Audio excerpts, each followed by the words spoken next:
사순절 묵상 첫 번째 날. 기대하며 맞이하라. 누가복음 1장 51절에서 53절. 그의 팔로 힘을 보이사 마음의 생각이 교만한 자들을 흩으셨고 권세 있는 자를 그 위에서 내리쳤으며 비천한 자를 높이셨고 줄이는 자를 좋은 것으로 배불리셨으며 부자를 빈손으로 보내셨도다. 아멘. 2021년도에 사순절이 시작됩니다. 올해의 사순절은 여러분 어떻게 보내시겠습니까? 이번 사순절에는 그리스도의 거룩하신 희생을 가슴에 새기며 사순절답게 보내자고 다짐하셨으면 좋겠습니다. 언젠가부터 우리는 교회 가는 것이 자유로운 세상, 예수 믿는 것을 얼마든지 드러내도 문제가 없는 세상을 살고 있습니다. 하지만 예수님이 인간의 몸으로 오신 2000년 전만 해도 예수님을 마음에 품는다는 것은 목숨을 내놓아야 하는 일이었습니다. 그 대표적인 사람이 마리아입니다.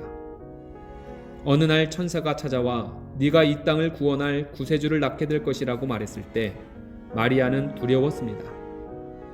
처녀가 아기를 잉태할 경우 잘못하면 죽을 수도 있었기 때문입니다. 더욱이 그 아기가 온 세상의 왕이 될 인물이라는 것이 알려지면 반역죄로 죽을 수도 있었습니다.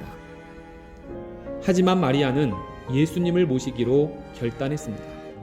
왜 그랬을까요? 바로 예수님이 오셔서 이루실 구원을 기대했기 때문입니다.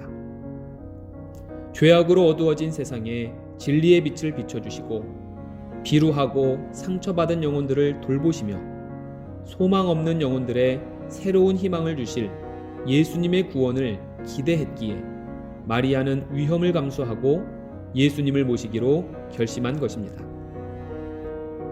마리아의 기대와 믿음은 어긋나지 않았고 그녀는 결국 영원히 빛나는 이름이 되었습니다. 그렇다면 성경은 마리아의 모습을 통해 우리에게 무엇을 이야기하는 것일까요? 마리아처럼 우리도 예수님을 기대하며 맞이해야 한다는 뜻 아닐까요? 세상은 우리에게 마음껏 교회에 다니라고 말합니다. 하지만 역설적이게도 종교의 자유가 보장될수록 예수님을 믿는 일이 점점 더 어려워지고 있습니다. 그러나 성경은 분명히 말합니다. 힘들어도 실패해도 잘 되지 않아도 예수님이 이루실 구원을 기대하며 기쁨으로 예수님을 모셔보라고 말입니다. 이 시간 예수님이 우리에게 묻고 계십니다. 이번 사순절도 그냥 그렇게 보낼 것이냐? 아니면 나를 기대하며 나와 함께 하려느냐? 40일의 깊은 묵상의 시간을 통해 우리의 삶이 주님의 사랑으로 잘 빚어지기를 간절히 소망해봅니다. 기도하십니다. 마리아처럼 예수님이 이루실 구원을 기대하며 예수님을 기쁨으로 맞이하게 하여 주옵소서.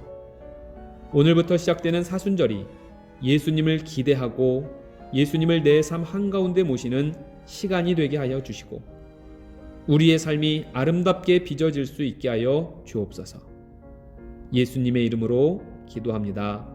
아멘.